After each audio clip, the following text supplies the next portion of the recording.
Hello my dear student, welcome back in Hindi class. I hope you all are fit and fine at your home. So today we are starting our next chapter and its name is Jagdish चंद्र बसु. ये हमारा चौथा chapter है और इसमें हम एक scientist के बारे में बात करेंगे और ये साइंटिस्ट हैं प्रोफेसर जगदीश चंद्र बसु. इन्हें सुनने से पहले एक स्टोरी सुनिए, ठीक है. आपने कभी देखा है कि पेड़ पौधे जो है वो बड़े होते हैं, सभी ने देखा है ना. इसमें नई बात क्या है, लेकिन कितना बढ़ते हैं, कितने दिन में उनकी लंबाई कितनी बढ़ी, ये सब मेजरमेंट जो है वो एक विशेष यंत्र के द्वारा किया जाता है. और हमने ये पढ़ा है कि जो पेड़ पौधे होते हैं वो लिविंग थिंग में काउंट होते हैं, सजीव होते हैं. तो क्या पेड़ पौधों को दर्द होता है? बिल्कुल, पेड़ पौधों को दर्द भी होता है. अगर आप पेड़ पौधों को की पत्तियां तोड़ते हैं, अगर आप उन्हें लकड़ी से या किसी चीज से मारते हैं या एक्स या कुल्हाड़ी से उन्हें काटते हैं तो पेड़ पौधों को भी दर्द होता है. तो आज से एक तो ये आप अपना रेजोल्यूशन बना लें कि हम किसी भी पेड़ पौधे को बिना वजह जो है हम उसे हानि नहीं पहुंचाएंगे. हम लोगों की आदत होती है ना, चलते चलते पेड़ सामने दिखा तो उसकी टहनी तोड़ ली, है ना. तो देखिए, अगर चलते चलते कोई आपके सिर पे बाल खींच के निकल ले, व्हाट विल हैपन? आपको भी पेन होगा. इसी तरह से अगर हम चलते हुए पेड़ पौधों को परेशान करते हैं तो पेड़ पौधों को भी पेन होता है, उन्हें भी दर्द होता है. और यही चीज हमें किसने बताई? यही चीज जो आज के हमारे वैज्ञानिक है जिनके बारे में हम पढ़ने वाले हैं, जगदीश चंद्र बसु, इन्होंने भी यही चीजें जो है वो सबसे पहले इन्होंने ही बताई. आज हमें पता है. क्यों पता है? क्योंकि सबसे पहले इन्होंने इसके बारे में बताया कि क्यों पेड़ पौधों को नहीं काटना चाहिए. अगर पेड़ पौधों को करंट आप लगाएंगे तो पेड़ पौधों में करंट लगेगा, उन्हें दर्द होगा और कुछ समय बाद जो है वो पेड़ मर जाएगा. ये बात किसने बताई? जगदीश चंद्र बसु ने बताई. तो आज ऐसे महान वैज्ञानिक के बारे में हम बात करने वाले हैं जिनका नाम है जगदीश चंद्र बसु.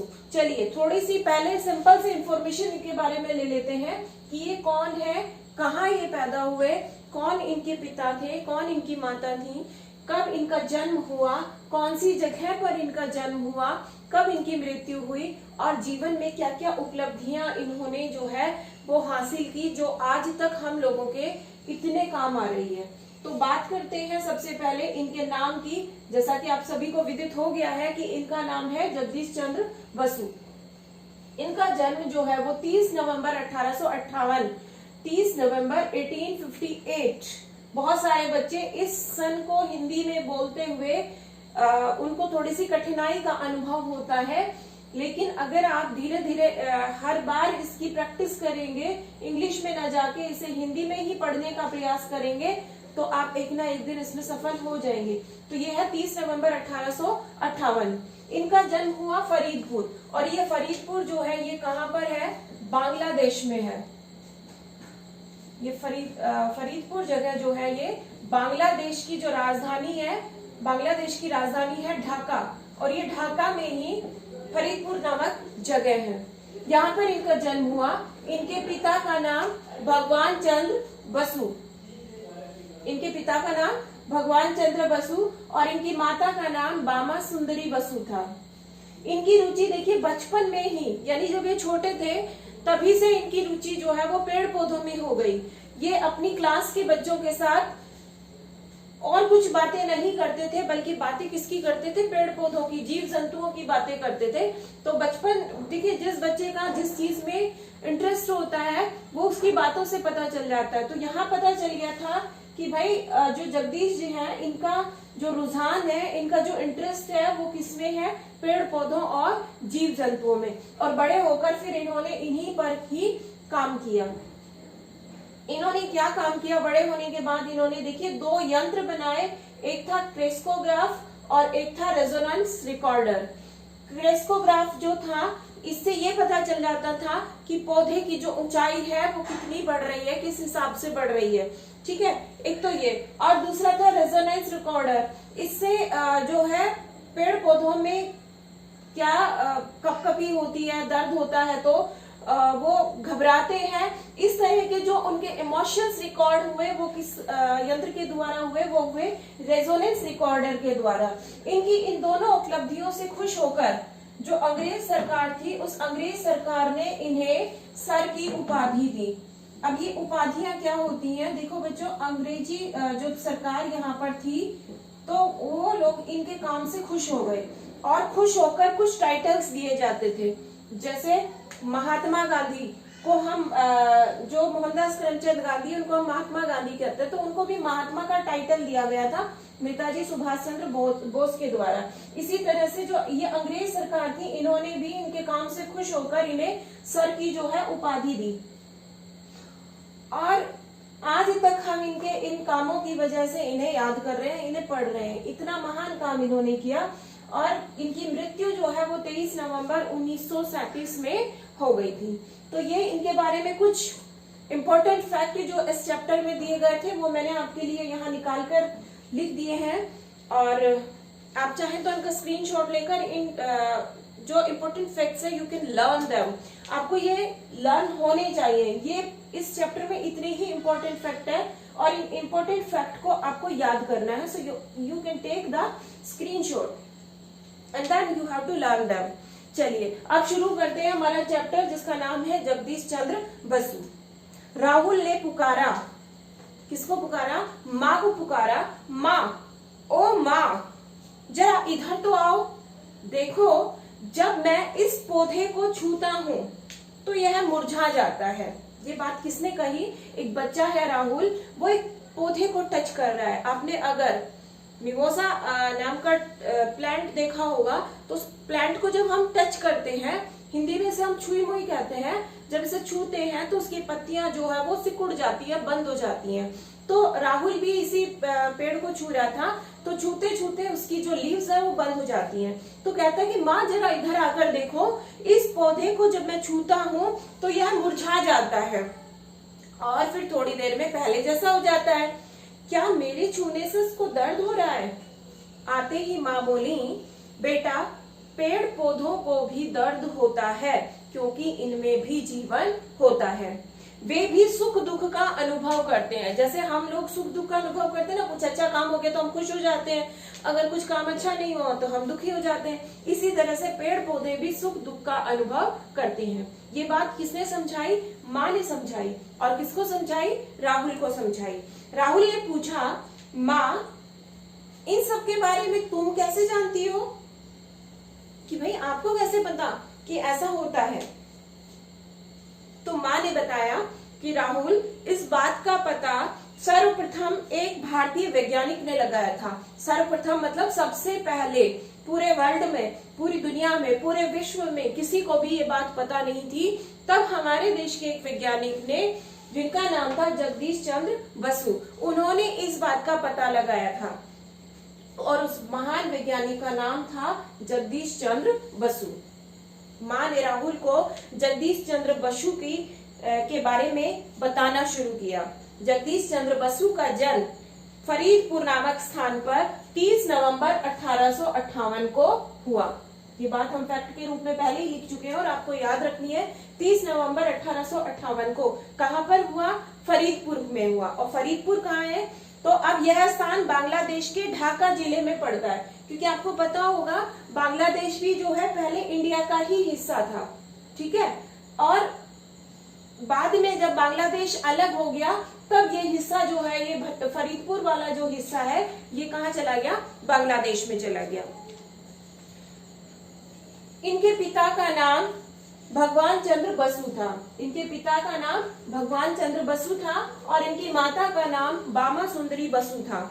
इनकी प्रारंभिक शिक्षा गांव की पाठशाला में हुई। मतलब जिस गांव में ये रहते थे फरीदपुर में, वहीं के स्कूल में इनकी जो पहली प्रारंभिक परीक्षा होती है 5th क्लास तक, तो ये अपने गांव के ही स्कूल में 5th क्लास तक पढ़े थे। बचपन से ही जगदीश चंद्र बसु की रुचि पेड़ पौधों में हो गई थी। वे पाठशाला में बच्चों के साथ पेड़ पौधों के विषय में बातें करते।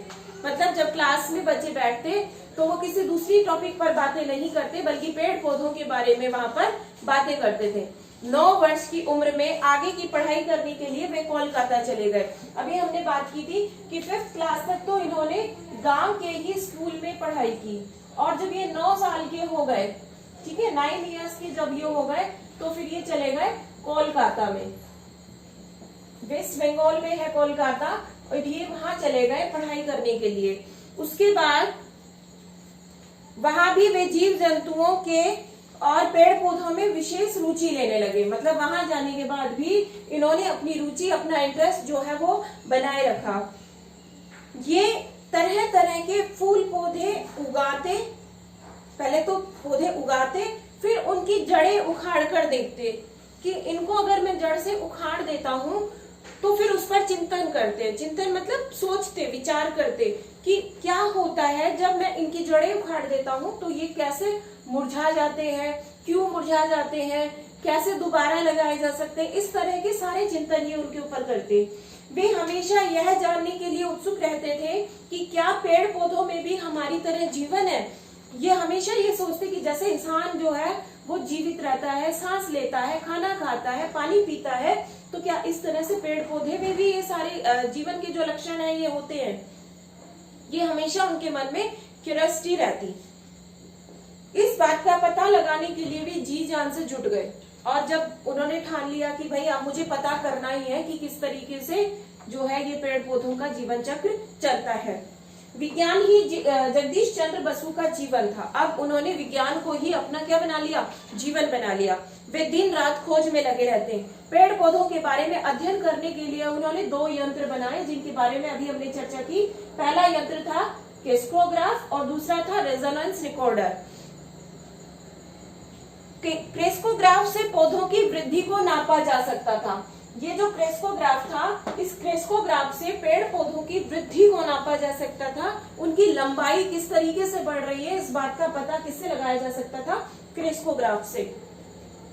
और जो रेजोनेंस रिकॉर्डर था, उससे यह ज्ञात हो जाता था कि चोट लगने पर, कि अगर पेड़ पौधों को चोट लगी या मरते समय जो है पेड़ पौधे कांपने लगते हैं। भाई अगर हमें कोई तेज बोल देता है तो हम डर जाते हैं ना, डर से कांपने लग जाते हैं। उसी तरह से जो पेड़ पौधे होते हैं वो भी डर के कारण, दर्द के कारण कांपते हैं। ये पता किस यंत्र से लगता है, तो ये यंत्र है रेजोनेंस रिकॉर्डर। इसके बाद उन्होंने पौधों के जो कष्ट है, उनके जो दुख है, उनकी मृत्यु के दृश्य, ये सब उन्होंने पेड़ पौधों के बारे में एक पर्दे पर दिखाया। जिस तरीके से हम टीवी में चीजें देखते हैं, उसी तरीके से उन्होंने इनके ऊपर जो है शोध किया। शोध करके इन चीजों को एक पर्दे पर शो किया कि किस तरीके से काम होते हैं। उन्होंने जीवित पौधे में विद्युत की लहर दौड़ाई। इलेक्ट्रिसिटी एक पौधे में, एक प्लांट में उन्होंने इलेक्ट्रिसिटी जो है, करंट उसमें दौड़ाया। तो करंट लगने के कारण वो पौधा कांपने लगा, और वो पौधा कांपने लगा और दर्द के कारण तड़पने लगा। इस चीज को भी उन्होंने पर्दे के ऊपर दिखाया। धीरे धीरे पौधा निर्जीव हो गया, और करंट लगेगा तो क्या होगा, भाई हमने देखा ना करंट लगता तो किस तरह से इंसान भी हिलने लग जाता है और थोड़ी देर में उसकी मृत्यु हो जाती है। सेम वैसे ही पौधे के साथ भी हुआ, और थोड़ी देर में जो है पौधा निर्जीव हो गया, अर्थात मर गया। यह देखकर सब लोग आश्चर्यचकित हो गए। विज्ञान की इन खोजों के कारण ही जगदीश चंद्र बसु जो है वो सारे संसार में प्रसिद्ध हो गए। अंग्रेज सरकार ने उन्हें सर की उपाधि दी। हमने बात की थी अभी कि एक टाइटल उन्हें दिया गया, और जिस टाइटल को हिंदी में हम उपाधि कहते हैं, और ये कौन सी उपाधि थी, सर की उपाधि थी। जगदीश चंद्र बसु की इच्छा थी कि भारतवर्ष में ही विज्ञान संस्थाएं खुले, ताकि हमारे विद्यार्थियों को विदेश जाने की जरूरत नहीं पड़े। आज भी हम देखते हैं कि हमारे देश के बहुत सारे बच्चे जो हैं वो पढ़ने के लिए विदेश जाते हैं। तो जगदीश चंद्र बसु जो थे, उनकी यह हार्दिक इच्छा थी कि हमारे यहीं पर इस तरह की फैसिलिटीज हो, इस तरह की बड़ी बड़ी जो है संस्थाएं हो, विज्ञान से रिलेटेड, साइंस से रिलेटेड, जो हमारे बच्चे यहीं पर रहकर अच्छी पढ़ाई कर सके, उन्हें दूसरे देशों में जाकर पढ़ने का जो है वो जोखिम नहीं उठाना पड़े। 27 नवंबर 1937 को इस महान वैज्ञानिक की मृत्यु हो गई। मृत्यु के बारे में हमने बात की थी कि 23 नवंबर 1937 को ये जो है परलोक सिधार गए, लेकिन अपनी वैज्ञानिक खोजों के लिए वे इस संसार में सदा जीवित रहेंगे। मतलब इन्होंने इतने अच्छे काम किए कि इस दिन मृत्यु होने के बाद भी देखिए ये हमारे सामने आज भी हैं। तभी तो हम आज इन्हें पढ़ रहे हैं, इनके अच्छे कामों के लिए इन्हें हम याद कर रहे हैं, अर्थात ये सदा के लिए क्या हो गए, अमर हो गए। राहुल को माँ की बातें बड़ी रोचक लगी। उसे जगदीश चंद्र बसु के बारे में जानकर बहुत अच्छा लगा, जैसा कि अभी आप सबको भी लग रहा है ना। इतनी बातें थोड़ी ना पता थी, हमें ये पता था पेड़ पौधे जो है सांस लेते हैं, पेड़ पौधे अपना खाना खुद बनाते हैं, मिट्टी में से पानी सोख लेते हैं, यही तो पता था। लेकिन क्या हमें ये पता था कि पेड़ पौधों को करंट आप लगाओगे तो वो कांपते हैं, अगर आप उन्हें चोट पहुंचाओगे तो वो कांपते हैं, डरते हैं। ठीक है, ये सब बातें हमें किसने बताई, जगदीश चंद्र बसु ने बताई। तो ये उम्मीद करती हूँ कि आप सबको भी ये बातें सुनकर बड़ा अच्छा लग रहा होगा। तो राहुल को भी ये बातें बहुत अच्छी लगी और उसने अपनी माँ से कहा कि माँ मैं भी अब जो है मन लगाकर पढ़ाई करूंगा और कुछ अच्छा करके दिखाऊंगा, कुछ बड़ा करके दिखाऊंगा, जिस तरीके से जगदीश चंद्र बसु ने किया।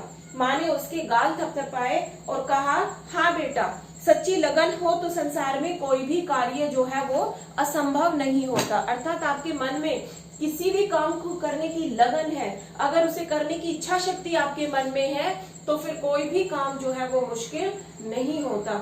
जिस तरीके से इस असंभव से कार्य को जगदीश चंद्र बसु ने संभव बना दिया कि किसी भी पेड़ पौधे की अंदर की चीज कि वो भी कांपते हैं, वो भी डरते हैं, उन्होंने पर्दे पर उतार दिया।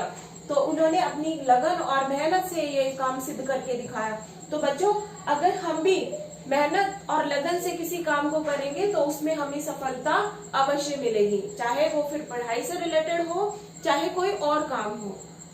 अगर हमारा मन उस काम को करने का है, अगर हम सच्चे मन से उस काम को कर रहे हैं, सच्ची लगन से उस काम को कर रहे हैं और साथ ही परिश्रम कर रहे हैं, तो उस काम में हमें सफलता अवश्य मिलेगी। तो ये था हमारा आज का बहुत अच्छा सा टॉपिक जिसका नाम था जगदीश चंद्र बसु। उम्मीद करती हूँ आप सबको ये टॉपिक समझ में आया होगा, इंटरेस्टेड लगा होगा, और ये जो फैक्ट मैंने यहाँ पर आपको लिखे हैं, ये फैक्ट आपको याद होने चाहिए। इस चैप्टर को कंप्लीट होने के बाद मैं इसका टेस्ट लूंगी और ये फैक्ट आपसे पूछूंगी, तो ये फैक्ट जो है ये सभी को याद होने चाहिए। ठीक है स्टूडेंट, आज की क्लास में इतना ही। मिलते हैं नेक्स्ट वीडियो में नए टॉपिक के साथ। तब तक के लिए थैंक यू।